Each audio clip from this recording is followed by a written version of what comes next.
नमस्कार दोस्तों, स्वागत है आप सभी का हमारे एक न्यू वीडियो में और हमारे new channel your study mate में। आज हम लोग देखेंगे जैव प्रक्रम पोषण क्लास 10th बायोलॉजी चैप्टर 1 का लघु उत्तरीय प्रश्न। देखिए लघु उत्तरीय प्रश्न जो कि आपका यहाँ पर है 1 से लेकर के 13 तक। तो अगर आपको देखिए हम बता दें कि अति लघु उत्तरीय प्रश्न पिछले वीडियो में हमने अपलोड कर दिया था, आप वहां पर जा कर के देख सकते हो, बहुत ही इम्पोर्टेंट है। आज हम आपको बताएंगे लघु उत्तरीय प्रश्न। तो देखिए इसमें आपका टोटल 13 वीडियो है। हम आपसे इसमें उम्मीद रखते हैं कि 40 लाइक का एक छोटा सा टारगेट रखते हैं, जो कि आप लोग से उम्मीद है कि आप लोग पूरा करवा दोगे। और आप लोग अगर लिखना चाहो तो कॉपी निकाल लीजिए और आप लोग इसको लिख लीजिए, ठीक है, क्योंकि ये आपके लिए बोर्ड एग्ज़ाम के लिए सब्जेक्टिव 2 नंबर वाले के लिए बहुत अधिक इम्पॉर्टेंट है। और सिर्फ बोर्ड एग्ज़ाम के लिए नहीं, आगे चल के भी आपको जनरल साइंस में ये बहुत उपयोगी साबित होगा। चलिए स्टार्ट करते हैं। नंबर 1 में हमारा प्रश्न है, देखिए जीवों के लिए पोषण क्यों अनिवार्य है, यानी जीव जो होते हैं उनके लिए पोषण क्यों अनिवार्य है। तो देखिए जीवों को अपने जीवन के संचालन के लिए ऊर्जा की ज़रूरत पड़ती है। कोई भी जीव क्या ऊर्जा की आवश्यकता होती है ना, और ऊर्जा की प्राप्ति के लिए पोषण अनिवार्य है। और ऊर्जा जो है हम लोगों को कहाँ से मिलता है? पोषण से ही मिलता है। अगर हम लोग खाना नहीं खाएंगे, पोषण नहीं करेंगे, ऊर्जा नहीं मिलेगा, काम नहीं करेंगे, जिंदा नहीं रहेगा, तो सीधा सा बात है आपको जिंदा रहने के लिए पोषण भोजन की ज़रूरत पड़ेगी। पोषण की परिभाषा लिखें। तो देखिए पोषण की परिभाषा क्या है? वह विधि जिससे जीव पोषक तत्वों को ग्रहण कर उसका उपयोग करते हैं, यानी वैसी विधि जिसमें कोई भी जीव अपना पोषक तत्व को ग्रहण कर उसका उपयोग करता है, तो वही क्या कहलाता है? पोषण कहलाता है।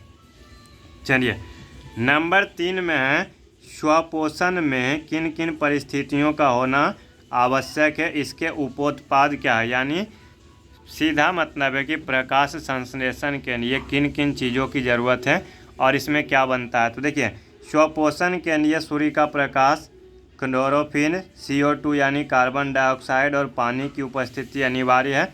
और इसके उपोत्पाद हैं ग्लूकोज और उपोत्पाद, हमने थोड़ा सा गलत इसको उच्चारण कर दिया था। उपोत्पाद मतलब इसमें क्या बनेगा उत्पाद के रूप में। चलिए अगला प्रश्न है परपोषण से आप क्या समझते हैं। परपोषण से आप क्या समझते हैं। तो देखिए परपोषण वह प्रक्रिया है जिसमें जीव अपना भोजन स्वयं संश्लेषित ना करके किसी अन्य स्रोत से प्राप्त करता है। यानी वैसा विधि जिसमें जीव अपना भोजन खुद ना बना करके किसी और जीव या किसी और पेड़ पौधे से प्राप्त करता है, तो वही आपका कहलाता है परपोषण। अगला चलते हैं मृत जीवी पोषण क्या कहलाते हैं। देखिए नाम से ही पता चल रहा है मृत जीवी मतलब मृत जंतुओं के शरीर से पोषण प्राप्त करना, ठीक है। तो देखिए मृत जीवी पोषण में जीव मृत जंतुओं और पौधे के शरीर से अपना भोजन अपने शरीर की सतह से घुलित कार्बनिक पदार्थों के रूप में अवशोषित करते हैं। यानी सीधा समझिए कि वैसा पोषण जिसमें जीव मृत जंतुओं और पेड़ पौधे के शरीर से अपना भोजन प्राप्त करके जिंदा रहता है, तो उसी को कहते हैं मृत जीवी पोषण। अब देखिए अगला है परजीवी पोषण। देखिए परजीवी पोषण में हम आपको एक एग्जाम्पल देते हैं। आपके सर में लीक हो गया, मतलब ढींढा होगा, जिसको ढींढा बोलते हैं, जू भी बोलते हैं, वो आपके शरीर में रह रहा है और आपका खून पी रहा है, तो वो आपका परजीवी है। यानी परजीवी पोषण में जीव दूसरे प्राणी के संपर्क में रहकर उससे अपना भोजन प्राप्त करता है। जैसे आपके सिर में जो जू है वो क्या आपके सिर में रह रहा है, आपके पास रह रहा है और आपका खून पी करके वो अपना पेट भर रहा है। यानी वो आपके शरीर में रह करके आपके संपर्क में रह करके उससे अपना भोजन प्राप्त करता है।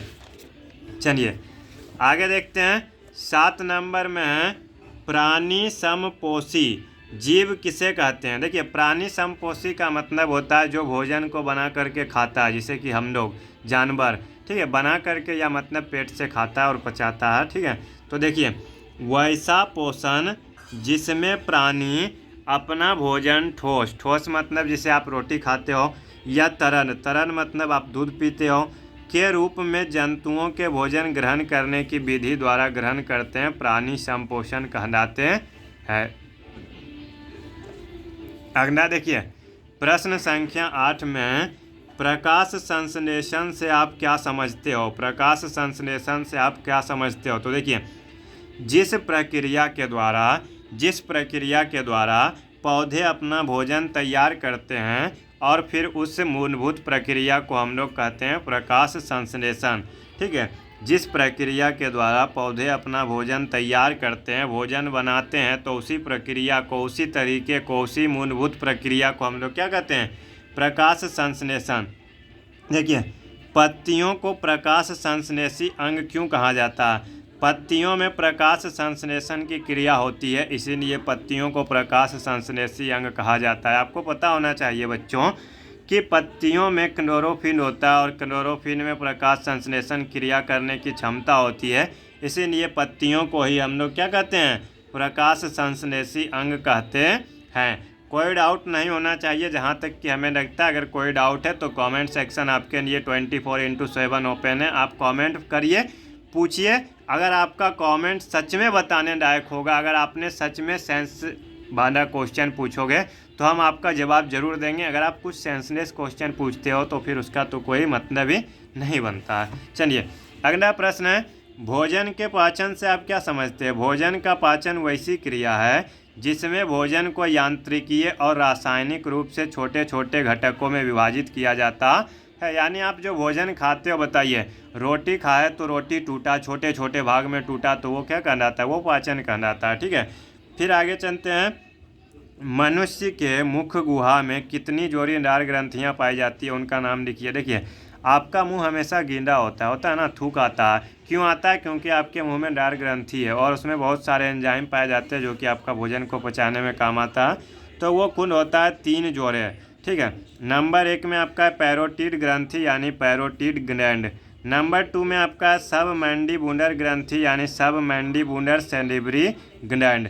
सब लिंगुअल ग्रंथि यानी सब लिंगुअल सैलिवरी ग्लैंड। तो ये मनुष्य के शरीर में पाए जाने वाले, मुख गुहा में पाए जाने वाले 3 जोड़ीदार ग्रंथियाँ हैं। अगर ये आपका नहीं रहेगा तो भोजन को आपका गीला नहीं होगा, आप ढंग से खा नहीं पाओगे, आपका ढंग से पचेगा नहीं।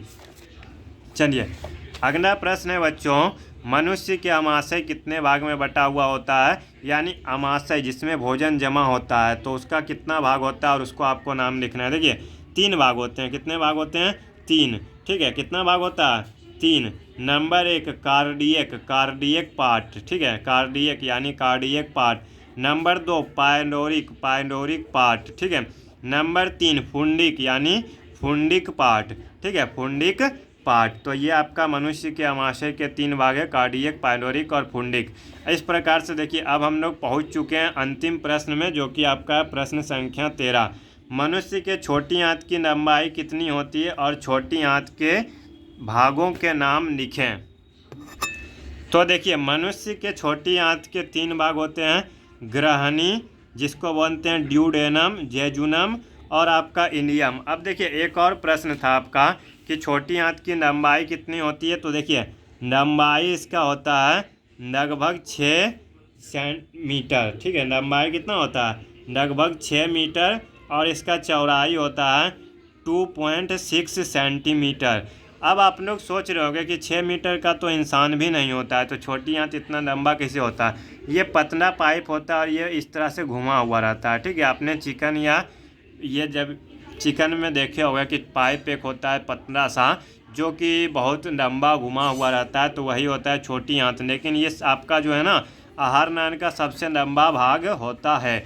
और आप देखे होंगे एक पाइप जो मोटा होता है लेकिन बहुत छोटा होता है, तो वो आपका बड़ी आंत होता है।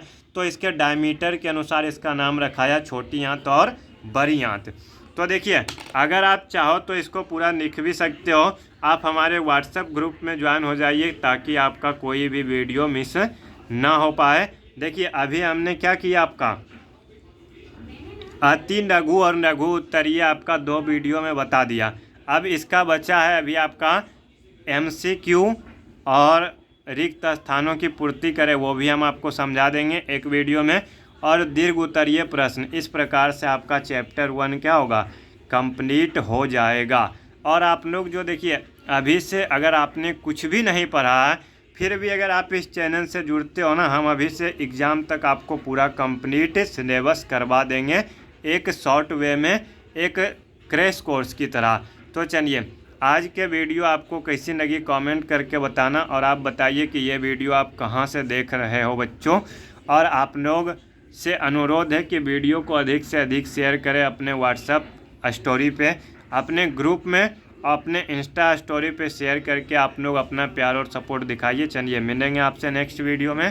धन्यवाद। जय हिंद।